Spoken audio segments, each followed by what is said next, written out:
All right. Hey, welcome back to the Go for CEO channel. My name is John the Bomb. Building others means business. I love my acronyms, and this guy that's coming on, not only acronyms, but just ways of doing things in the entrepreneurial space. So Go for CEO, stay tuned today. Subscribe to the channel, by the way, if you haven't become a subscriber. And, you're going to get some impact in the first few minutes here. The adaptive entrepreneur model was created by this guy. All right. He's also one of the partners of AGLX, and just a super stud. I was introduced by one of my other interviewees, Steve, and super pleasure. We're actually kindred spirits. We're Puerto Rican in background and stuff, so you see the hat on him. So Yep. we say, Primo, what's up, man? Welcome to the Go for CEO channel. Buenos días, primo. ¿Qué tal? Qué bueno, qué bueno. So, all right, man. So, hey, Mark, we want to jump in, man. I mean, you've done some incredible stuff. Obviously, former military, just incredible mind in the business world now, doing some incredible things. One of the partners at AGLX. Tell the audience here what they can get in the next first few minutes here of the impact that you're making for business. So great question. When I was active duty as an officer in the Marine Corps for 6 years. And when I stepped out into the business world, I had a brief stint in medical sales, about 15 months. And then I got into the asset management world. And that's where I met Steve Luckenbach, who you had on the show recently. And going through, I entered that business in 05 before I left, and now I'm with AGLX, as you mentioned. When I got into 05, coming from a military background, I knew a lot of principles and how to conduct myself in a chaotic, complex, nonlinear environment, how to lead and influence others in a chaotic, complex, nonlinear environment. And at the time, 2008, we got to that, everything just went to heck, as you know, in that time. And I thought that was really my moment, because I was more active. I was going into more places. I wasn't running into competitors in 08. I felt like a lot of people were avoiding going into branches of financial institutions, which were where our clients were. And I started gaining more context of what I had been trained in the Marines as an officer to lead people through that. And I started digging on theories that we had been taught on how to think, on how to identify things like friction and get comfortable with things like uncertainty, and understand the intent, the purpose of what had to be done, and then translating that into mission. Mission is the what, intent is the why, and mission is the what. And then showing people that this was their moment when everything is bad and chaotic, and there's a lot of uncertainty, and the news was bad every day. And if you remember those days, the market's up 500, but then it's down like 900 the next day. I mean, it's just going all over the place. This is where I thought that leaders should be. This is where you should be more active. This is what they're hiring you for as advisors, or this is what they're hiring us for as wholesalers. We're supposed to be out there now in the bad times, influencing people and leading people. This is where we would make our difference. And I think it worked for me. But what it sent me on this path was going back and really examining what they had taught us, because I was trying to figure out, like, why am I so comfortable here? Like, why is this chaos not upsetting me like it is other people? And I started to realize then that markets were just like we're fighting. It's a different uniform. It's a different set of VUCA. The term I use a lot is VUCA: volatility, uncertainty, complexity, ambiguity. It's the same exact thing. It's just there's no shots being fired.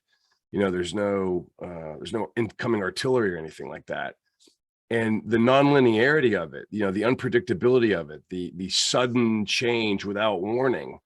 It seemed to me that when I had left, everything I'd been trained for in the Marines perfectly correlated to what I was doing in the business world.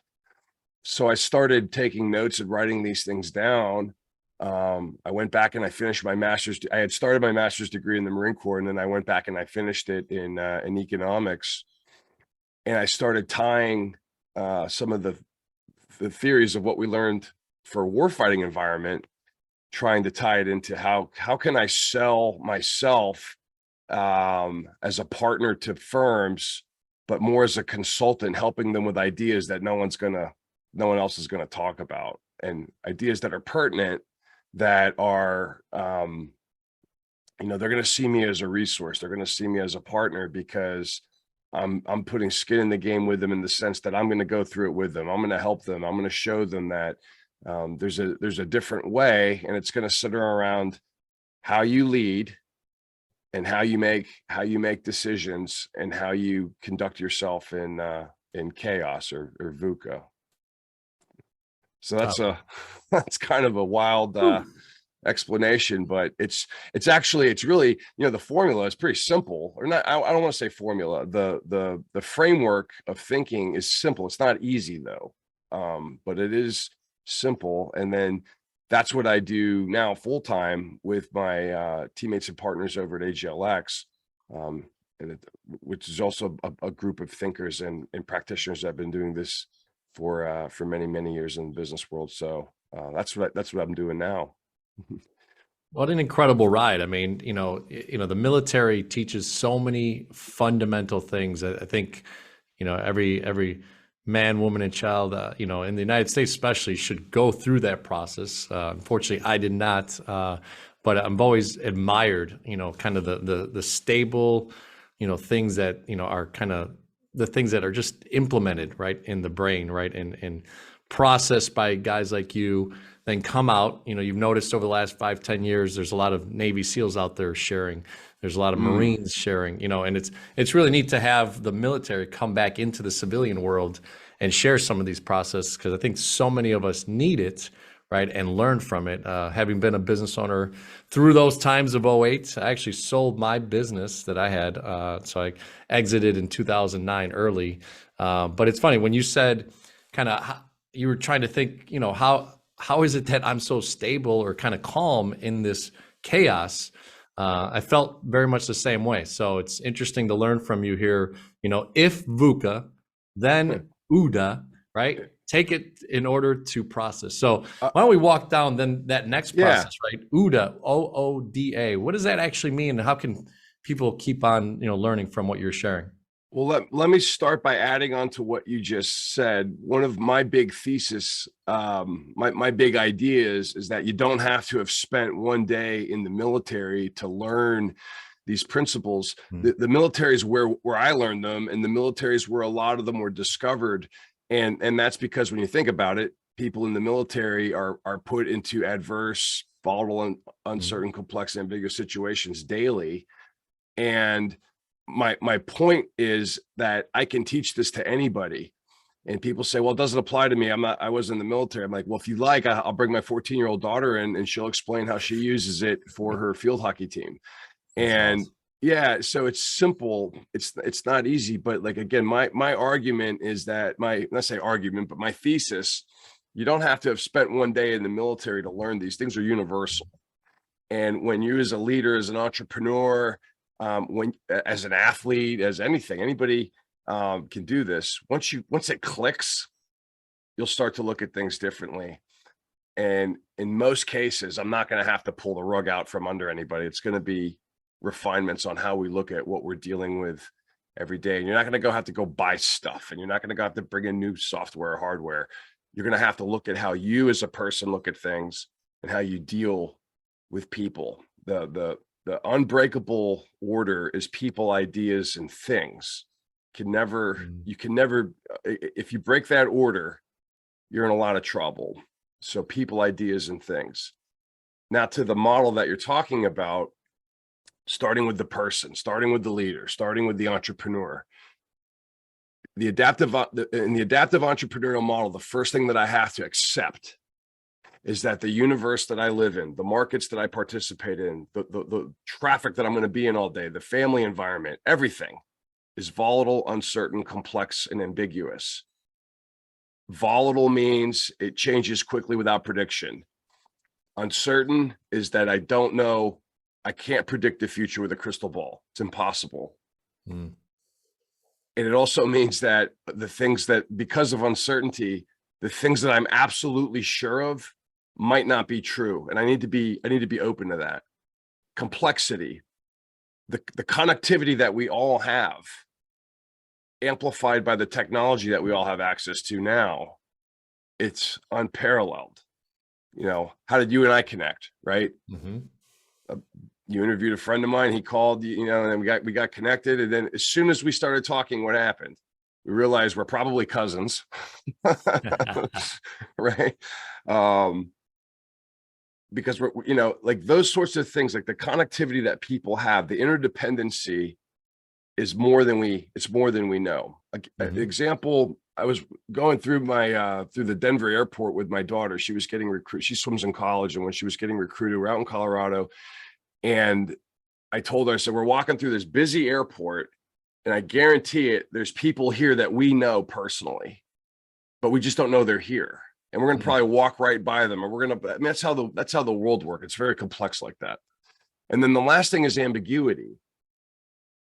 Ambiguity means that any given fact or any given thing is subject to multiple interpretations. Mm. You know, you live in Chicago, and in Chicago, there's White Sox fans and there's Cubs fans. Well, there's only Cubs fans, but Well, there's only, okay. So I went to Marquette, where everybody was from Chicago, and if you're the Chicago kids were either one or the other, right? And for whatever reason, I wound up with all the Sox fans, right? So I like the Sox. But say me as someone who likes the White Sox and you as someone who likes the Cubs, we can go to a White Sox Cubs interleague game, and we're going to look at the exact same set of facts. yeah. But because of our orientation as Cubs fans or Sox fans, we're going to look at the same set of facts and interpret them differently, right? That's a ambiguity exists everywhere, because everybody's got a unique perception on what they see and what they interact with. So when you round all that up as VUCA, volatility, uncertainty, complexity, ambiguity, and you accept as a human, you know what? That's the way it is. That's the way the world works. I can't eradicate that. I can't eliminate that. What I can do is look at it differently and see it as an advantage, not as an inhibitor. That's part one. They got you. Are you with me so far? No, 100%. I mean, you know, total sense in everything that I've been able to do, right, with different businesses. I've been in telecom, automotive, and finance the last 15, 16 years. And it's interesting to kind of hear the process that you're going through and understand that there's tangible ways that I could connect to one of those areas, right, at any point in my life, right? Or the part that I'm in, all right, use this to get through that, right? You know, if VUCA, then OODA, right? I'm an acronym guy, as you said, you know, John the Bomb, building others means business. It's interesting, you know, in businesses that I've been in, that's kind of always been my forte. I'll build others, right? Refer to others, network others, and then all of a sudden I build myself, Yeah. right? Because it adds, you know, reciprocity into the world. The energy is there that business comes back to me either way, right? So it's interesting. So I love what you're saying. And this is and you're hitting on the really cool part of this, because as we get into this, you're going to see, and most successful entrepreneurs, most successful athletes, most successful right? Anything. Mm-hmm. A lot of this, they're going to say, well, wait a minute, we're kind of doing this, or I'm already doing this. And the answer to that is more than likely yes. And my other thesis is that when you become aware of how all this actually works, and you understand how it differentiates you from people that don't see the world this way, that's your advantage. Mm-hmm. The VUCA, the chaos, the complexity, you know, the uncertainty, the volatility, that becomes your advantage. And that advantage for you is an inhibitor for your competition. And once so we get to the next thing here, we're going to show you how you develop that thought, how you train teams with that. And you mentioned the term OODA. The acronym OODA stands for observe, orient, decide, act. We're going to start with the second O, orient. And the concept here is orientation. I want you to think of orientation. I want you to think who you are, where you're from, what you've learned, what's your psychological state. Think of all your previous experiences. Think of how you break things down analytically and how you put things together to create. Yeah, how do you put things together synthetically to create something new that didn't previously exist, right? That's what an entrepreneur does. Think of your creative engines. Think of your,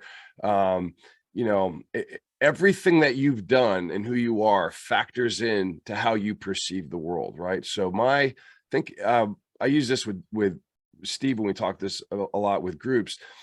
In your internal operating system, right? Technology mimics nature.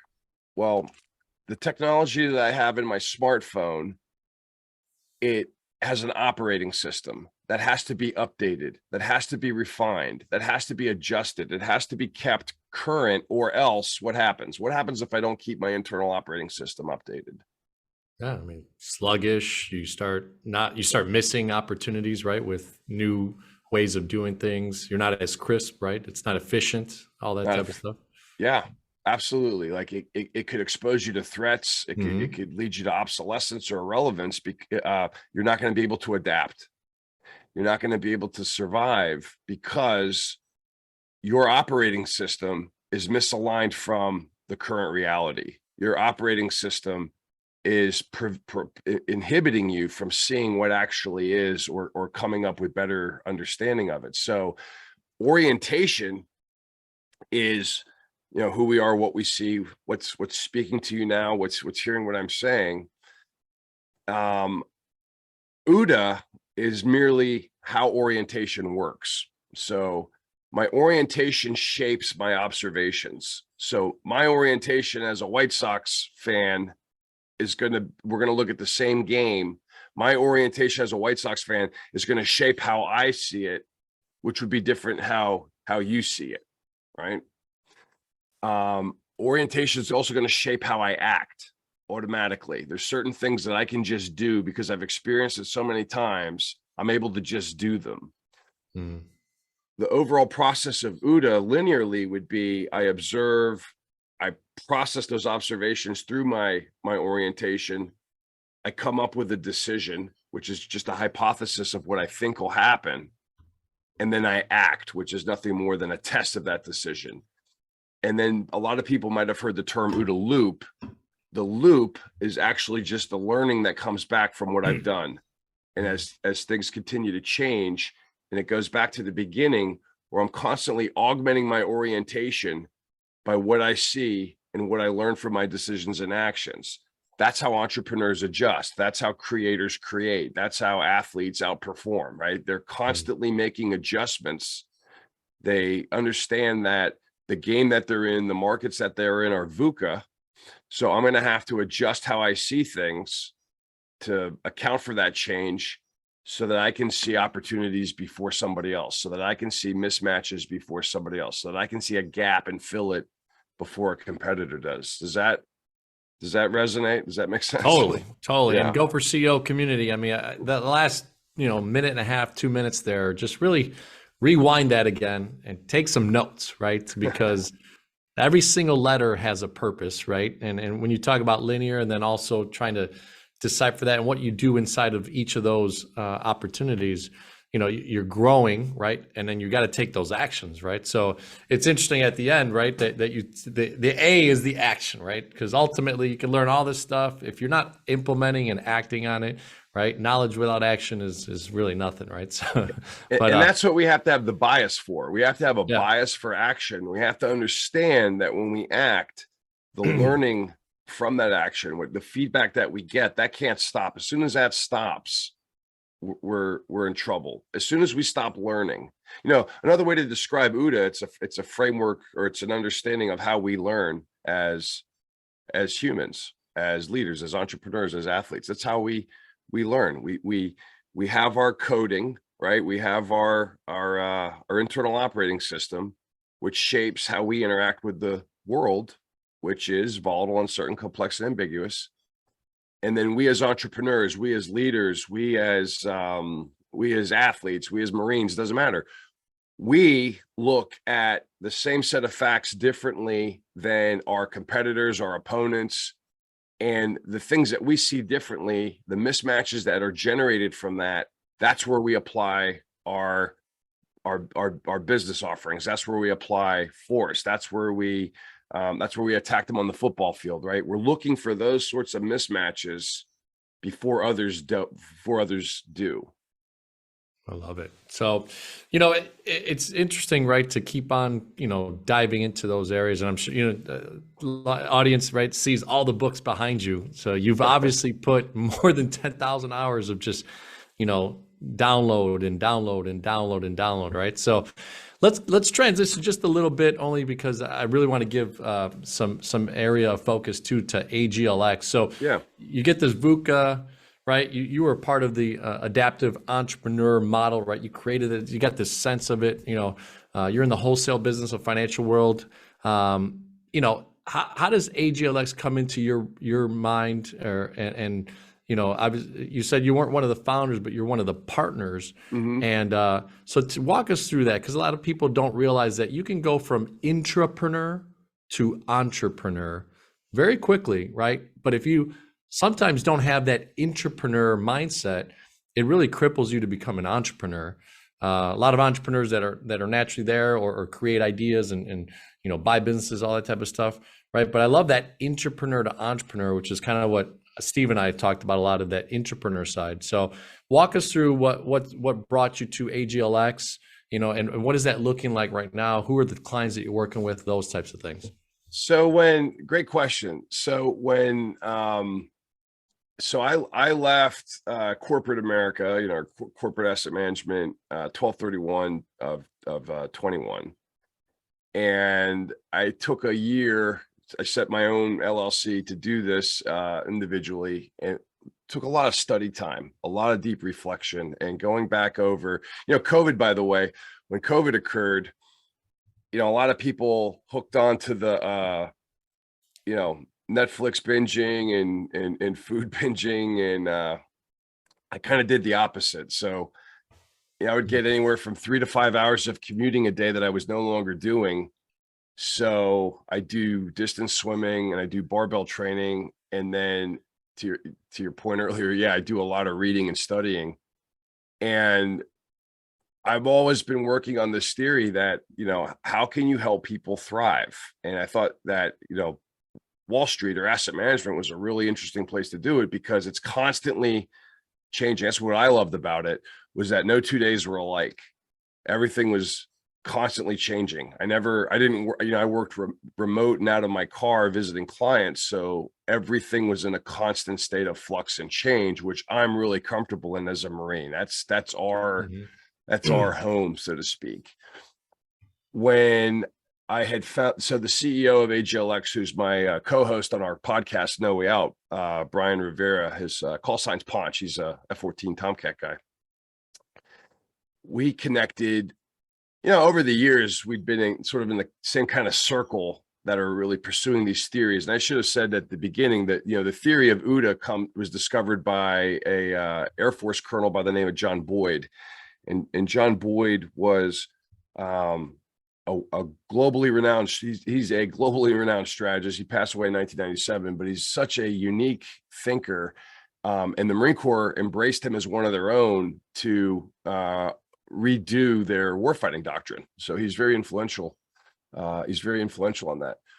When I linked up with Ponch years ago, we kind of met on the same intellectual plane, right? Like we believe the same things, and he has some really fascinating takes that, I'm a liberal arts guy, right? I'm a Bachelor of Arts in History and I have a master's in economics, but he integrated a lot. He woke me up to a lot of the science stuff, a lot of the neuroscience, a lot of the things that are going on in the mind and the brain with all of what we just talked about, not the verbal sort of cognitive understanding of it, but like what's actually systematically happening inside your brain when you're doing this, when you're making decisions, you're interacting with others, etc.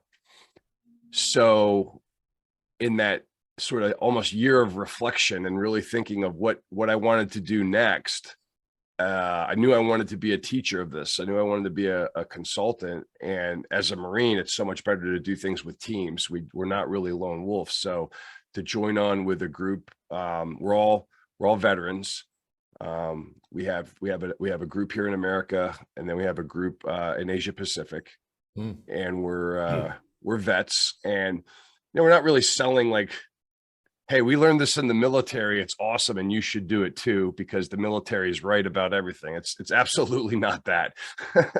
It's more like, we learned a lot in the military about these things, and we've continued down paths of research and integrating things that had nothing to do with the military to help inform our own understanding of how we operate in complexity. And we can in turn help leaders in their organizations by showing them what we've learned, and at the same time continue to learn, because again, everything is always changing. None of it's really set in stone. But everybody, if you look at our website, it's confidence and complexity. That's our home. That's where we're really comfortable. If there's no I always say, if there's no chaos, I'm not I'm not comfy. And I have 4 teenagers, so and I'm married to a nurse who's also phenomenal at everything we talked about. The same exact thing applies to nurses, and man, they're phenomenal at this stuff. Oh yeah. So yeah, well, welcome to chaos. 4 kids and a nurse for a spouse, right? You got the Latino side, you got this other mixes, right? So it's incredible. Well, I'll tell you, I mean, I think one of the ways that we can kind of transition there is, what are some of the ways that when you first initiate contact with a potential client that you're doing? So give us a little bit of maybe the infrastructure steps, right? Do you do some discovery meetings? Do you jump into learning about that organization's processes and things? Like, what is it that you actually do to then create, a mechanism of client, producer relationship, right, from an AGLX perspective? A lot of it comes from networking, right? A lot of it comes from a lot of those discovery meetings really come from networking. I think for me personally, it's trying to display empathy, right? To try to get a good understanding of what actually is going on, and who are the people involved. I spent time in the Marines 2 years as a liaison officer. And a liaison officer is someone that represents one agency and goes to another in sort of a partnership format. I approached my job wholesaling the same way. I saw myself as a liaison officer, and I would try to integrate into the advisory businesses of those who I was trying to help. And that was always the goal, is like, I'm going to help you, make you better from the inside out with what I've learned. And some would give me the Heisman and say, I'm smarter than you. I've been in this business for 40 years. There's nothing you can teach me. And anything the military did is not better than what I learned at whatever Ivy League college. And like some people might get really upset about that. I didn't. I just moved to the next person. But I think in those engagements, you have to have a lot of empathy and try to figure out what's actually going on. What are people actually trying to accomplish? The deep part of it, the profound part of it, I think, is really discussing leadership, the quality, not leadership, the position, and showing that everybody in an organization displays leadership the quality to some extent. And if you can help them get better at that as they interact with other people, it's going to create a lot more speed for organizations. And speed, and as you know, is critical for an entrepreneur. So yeah, that discovery process is kind of seeing where are they at, and in most cases, especially if everybody's done well, or they're doing well, and it's usually people, by the way, that are good at something that want to get better, right? Who seeks out coaching, right? You can't, we like acronyms, KITA, right? The know-it-all. You can't teach them anything, right? No. They don't want to learn, and that's they move on, and then you say to yourself, I'd love to be their competitor, I'm going to help your competitors see what you don't, and when that opportunity comes, they're going to do really they're going to do better. But that's, I guess that's the other thing too. When you're coming from a military background, one of the hardest things, even in almost 20 years of being out of the military, is just really understanding that leadership, the quality, is not taught the way it is in an organization like you mentioned, the SEALs too, and things, groups like that. Leadership is a quality. Mm-hmm. That's critical. I love it. That's really critical. It's such a great mindset, right? Go for CEO was birthed out of driven by mindset, right? Mm-hmm. I got goosebumps real quick when you talked about every position in an organization is a leader, right? Yeah. I've always, and that's kind of the birth of Go for CEO. It's not really that you are a CEO, right? Which is awesome. You can be, right? But it's more of a challenge that everybody at every position. When I got into finance in the banking world, at a branch level and the retail side, I would challenge the tellers that had interactions with clients coming into the branches, right? Look, you own this position, Right. The banker, then the business banker, the commercial guy, right? The treasury manager, whatever, all that type of stuff. And it's been interesting, right? Because that's the mantra of, can you go for CEO, right? Can you be the CEO of your life, have a mantra and go and be a leader? So awesome. So, so you start the discovery. Can I add on that? Yeah, please. So everything that you just said, and this is another part of engaging with leaders and teams, is once everybody on the team understands that, and once everybody on the team understands, say, for example, the process of OODA, right? We're talking about decision making. When everybody understands the purpose of why an organization exists or why a business exists, the why, the value that you're creating, and the what, the mission that has to get done, when everybody owns that, that's when the leadership as a quality really comes out. And the leaders, the entrepreneurs, the CEOs, they actually can be faster as their organization has, the decentralized sort of decision making where everybody takes ownership of what has to happen. So as you talk about a bank, what needed to happen happens at the teller level. The teller doesn't have to ask the manager doesn't have to ask the supervisor doesn't have to ask the branch manager doesn't have to ask the regional, you know what I mean? So much of that happens. And then the person that you're creating value for, what are they left with? Is they're waiting and waiting and waiting and waiting, and then they get the answer and it comes back and comes back and comes back. And when in a decentralized model where everybody has ownership of what has to happen, that's the third part, by the way, of the adaptive entrepreneurial model, the purpose-driven actions of creating value for the people that we're creating value for.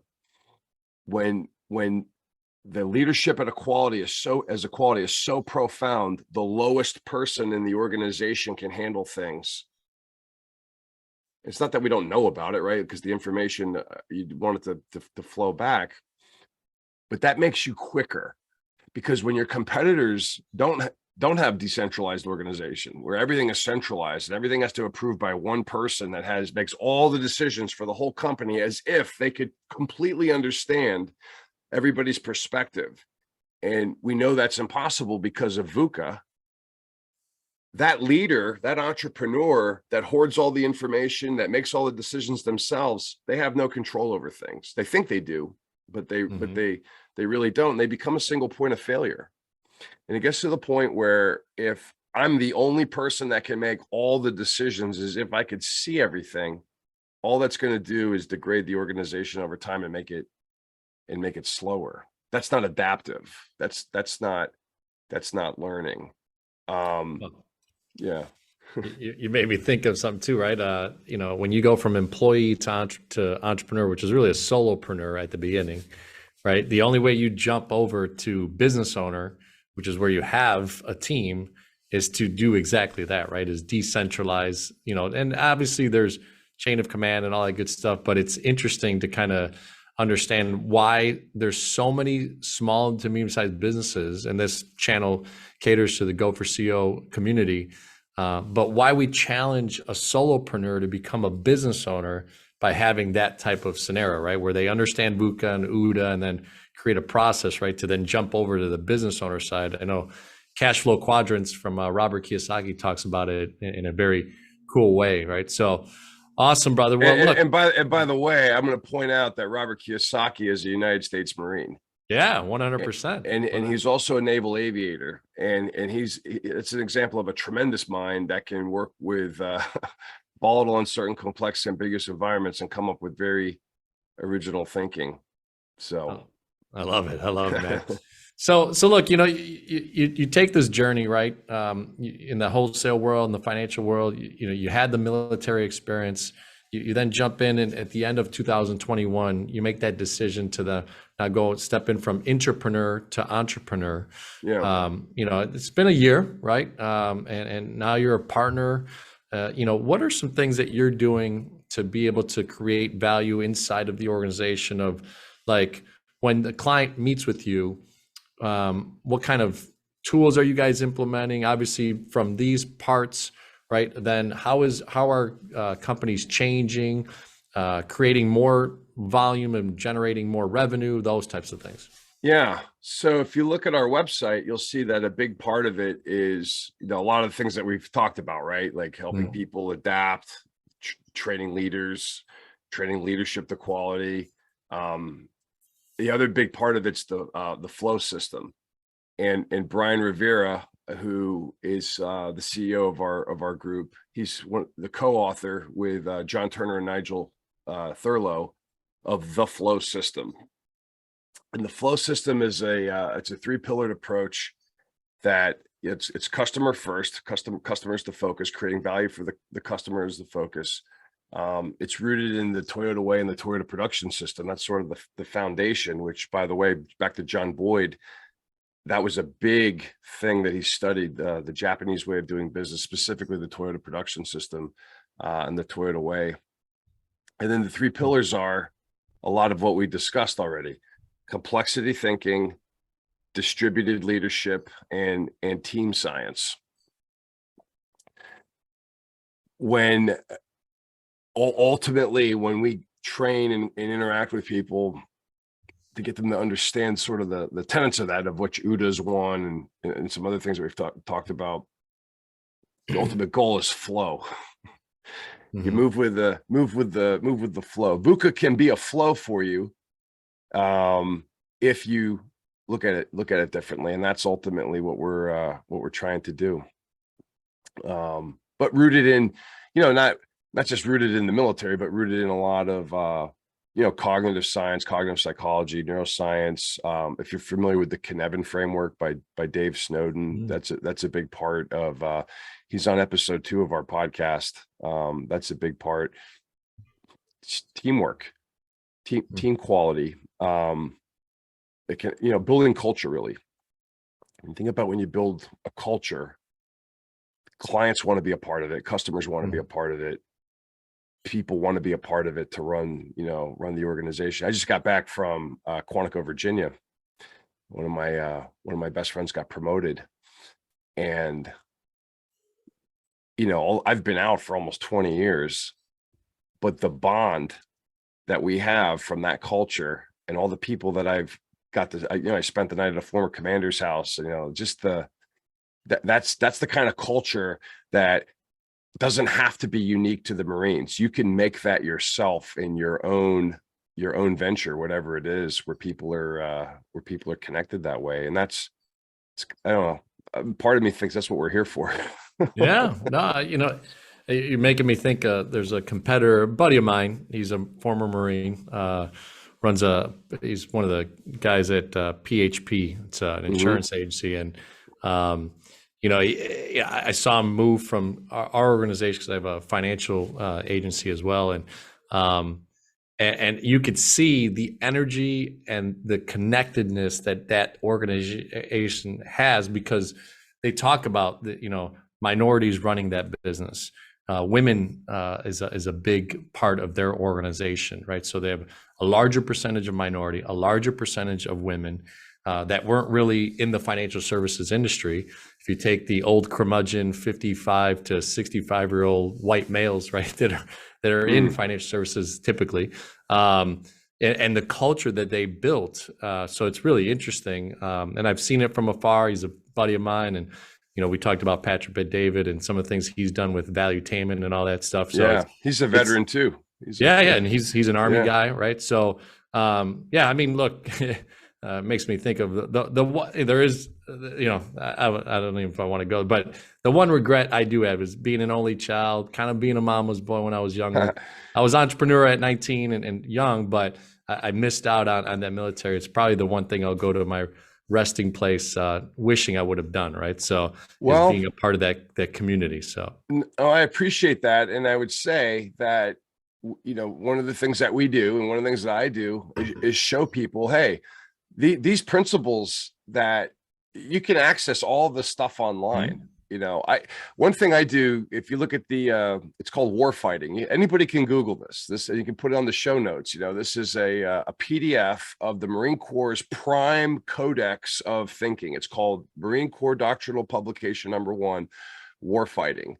And it's a way of thinking about everything we just talked about: volatility, uncertainty, complexity, ambiguity, in the context of war fighting.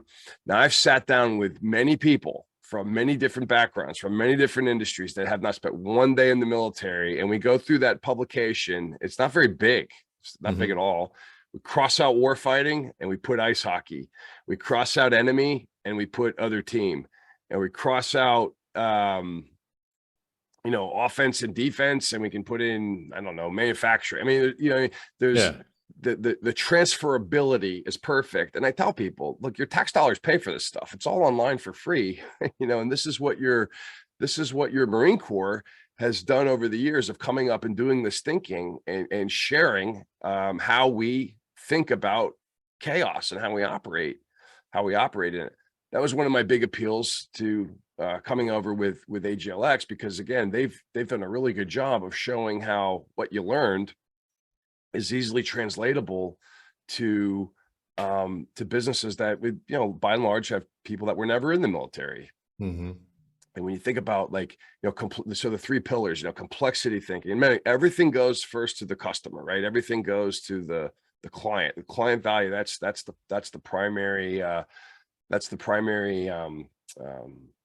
primary aim, right? To serve. I mentioned that it's founded on what Boyd was studying himself, the Toyota way. Constantly getting better, right? Continuous improvement. You could see why the Marines would study the Toyota way, right? Constant improvement. And then with the customer first, respect for each other, working in teams as your foundational culture, you execute in those 3 pillars: complexity thinking. We talked about VUCA. You get people comfortable with that. You get them to see that we're all complex adaptive systems. We're all operating daily in nonlinear and chaotic environments. And there's ways of thinking, like understanding OODA and understanding the Connecticut framework, that will help us make better sense of all the complexity that we're dealing with. The distributed leadership, we were talking a little bit about that. The environment should be such that everybody leads, everybody has leadership to quality. And I, as the entrepreneur, the CEO, I've created an environment where feedback is welcome, where we solicit feedback from every perspective. You were talking about, various groups that create diversity inside an organization. The value is the perspectives that we gain that we wouldn't have considered before. And we have to have an environment that's safe for people to talk about what they saw, because that perspective is going to help me as a leader make better decisions. That's going to make the organization faster. So we do a lot with the after action reports, after action reviews, and the power of debriefing, because what that promotes is active learning. And if an organization's not learning, if a leader's not learning, they're not adapting. And if they're not adapting, they're dying. We do a lot with mapping. So like visualizing, like what do we want to have happen? People should look up Wardley maps. Wardley mapping is a big part of that. And then the team science, it all centers around, again, people, ideas, and things. people want to work with other people. We're social Mhm. beings. The more that we understand how people can improve that interaction with each other, then the more that we can do. I loved being a solo consultant. It was fun. I learned a lot. I gave a lot of great talks and did things, but being in a team environment for me is better because I get checks and balances. I get feedback on what I did. I get to contribute feedback, so we're constantly learning from each other, how we design teams. The concept of red teaming is, it's not popular in business sometimes, but it's taking a devil's advocate approach to something that we're trying to accomplish, because that feedback that I could have gotten from an opposing view might help me refine, might give me a perspective that I had not yet considered, and it might help me refine what I want to do going forward. And that's that's again part of the team science. It's encouraging interaction and debate that's never against the person, right? Mhm. If we're doing feedback and you're making a personal comment at me, that's not appropriate, right? That you can't have that. And you also can't influence unduly with your rank. So when you're doing this, you leave your rank and your emotion outside, and you get more feedback, you solicit more ideas, you gain more perspectives that you wouldn't have gotten. And that could help entrepreneurs and leaders uncover blind spots that they're not considering. You put all that together and you're working towards flow, and you're using VUCA, the ups and downs, the waves of VUCA.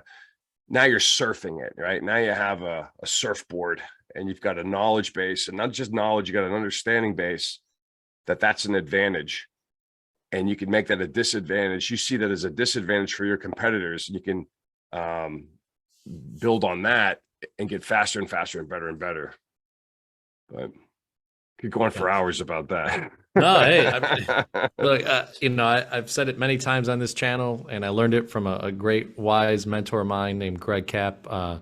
Things are caught, not taught. Yeah. And what you just said right now, actually, I have a Tuesday meeting with a team that we're getting together, and you just actually popped something in my head. I'm like, man, I got to write that down as soon as we're done here, because that is exactly one of the challenges that we're having in this team.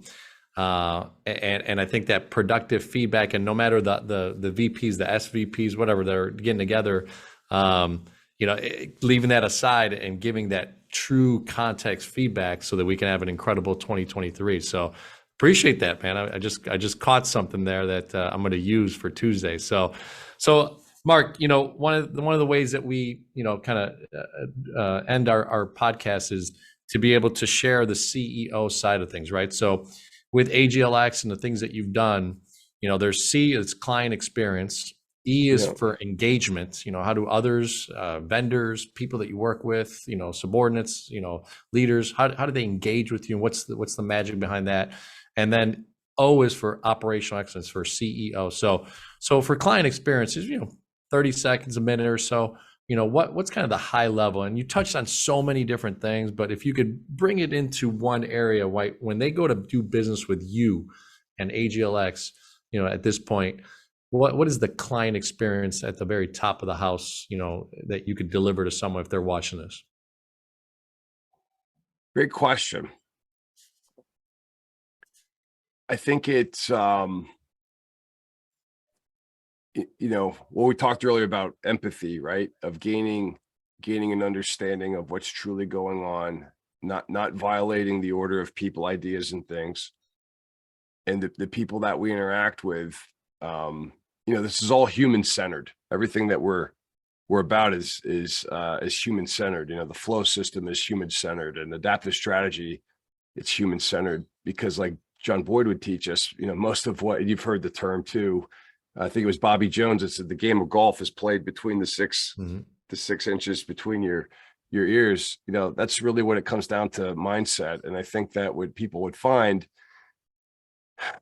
is that when you gain a shared understanding of what's going on, and then you're able to offer perspectives that are going to in turn help them become better versions of themselves, help them improve, without flipping the world upside down, because again, most successful organizations are doing these things to a part. But I think it would be, it's like a trusted advisory experience. Again, I go back to my time as a liaison officer. You become part of that organization to an extent, and you're helping, you're teaching. I mean, it's really a teaching thing. The word consulting, I prefer teaching.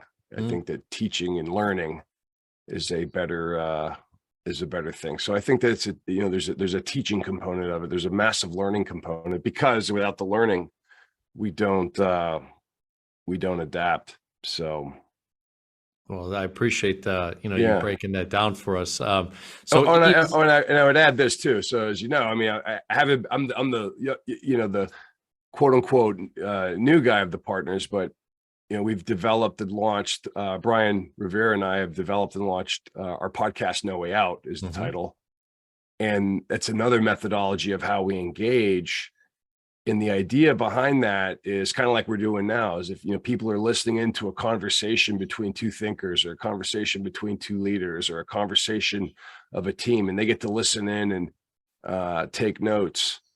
That's the goal, to create a learning conversation of that podcast, versus kind of like we have here, versus a structured tennis match, of like question 1, answer, question 2, answer. And you're doing that too. No, I appreciate it. Yeah, I think the key is learning. I think that the key is learning and sharing, and helping promote understanding of the various things that we talk about with the flow system and OODA and other things. I have a buddy of mine that just popped in my head. He ends every conversation with "ever forward." So it's really neat. It's like when he shares a speech, or he's talking to you, and it's interesting, he always ends it with "ever forward," right? So it's really cool. I had him on the podcast. Well, awesome. So E is engagement, right? When you think about Mark and your life and your family and the people that you work with, and Brian, you're doing this No Way Out podcast. Like, what's one of the top reasons that people like to engage with you? Well, I think I try to be a good team player. I try to be a good listener. I sometimes I talk too much, I guess. Like we get going. I think that I'll give you an example. So I was the other day with a buddy of mine who was my former commander. I'd always tell him what he needed to hear, not necessarily what he wanted to hear, but you tell him what he needed to hear. And I learned that at a very early age from another military officer who's in the Army.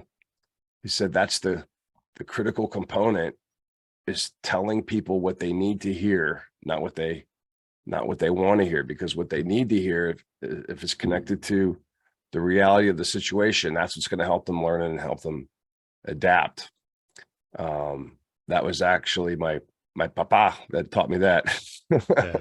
No, that's awesome. Another Puerto Rican American military veteran there, but yeah, that's the difference. You tell people what they need to hear. Yeah, you do it in a respectful, understanding way. But I think too that people would find when they, like for me personally, they engage with me. I was born an Army brat. I lived all over the world. I have a very eclectic makeup. Irish, Puerto Rican, and a handful of other things.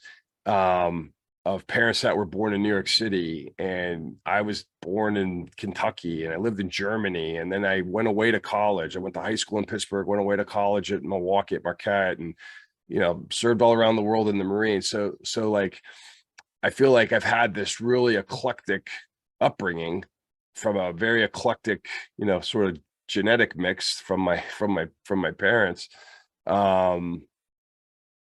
And offering people other perspectives that are differentiated and might be something different than somebody that works directly for them or whatever. It might give them a different view. It's important, right? I mean, the seeds that were planted for many decades there have arrived right where you are, who you are, and why people engage. I mean, our first connection was just on a text, and Yeah. all of a sudden we got on a phone. We've connected, and obviously we had a few weeks here to set up the date for the podcast, but there's been little things that we've kind of planted, right? And we're like, man, this is a good connection, right? We're going to stay connected for a long time. So last one is operations, right? So, and that can mean many different things. You've hinted, you've put together already throughout this podcast, different things that you operate in when you meet with clients and stuff, but any high level things that you want to share from an entrepreneur perspective, or that you do on a daily basis that help you operate your business?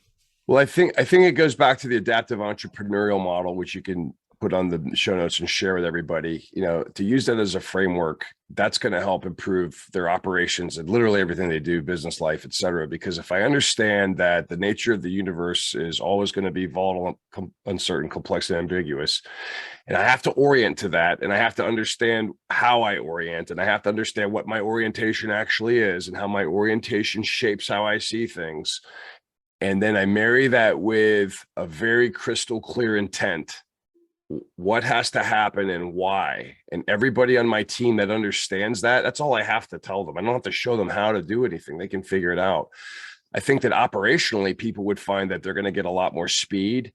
They're going to witness a lot more harmony amongst their people. They're going to witness a lot more initiative. People are going to, not do the wrong thing without asking. They're going to do the right thing without asking, because they're going to have an understanding of what has to happen. And then I think the flow of information that advances the learning, that empowers everybody in the system, in the organization to learn as they go, that's going to make them more adaptable.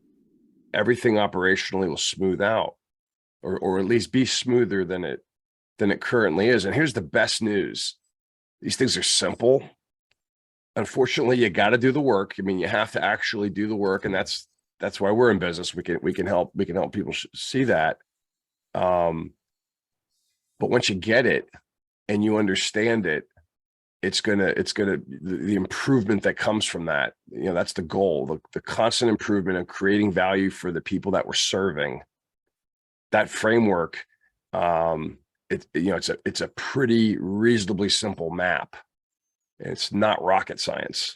And like I said, it's simple but not easy. But I know it's effective because it's a restatement of what we were taught as leaders to prepare us for those types of warfighting environments. But business is the same. The same principles. To pull the principles out and apply them, that's going to improve. I think that would improve operational excellence. I love it. I love it, man. Well, you dropped a ton of knowledge, Mark, and super appreciative, and looking forward to collaborating and doing some things in the future here. So, what are some ways that people can reach out to you? Be it on LinkedIn or what have you. Where are you accessible, and how can really founders, CEOs, entrepreneurs get a hold of you to be a part of the possible journey with AGLX and what you're doing? So a couple of ways. Great question. So one would be LinkedIn. I'm on LinkedIn, Mark J. Mc Grath, Columbus, Ohio. You can follow me on LinkedIn.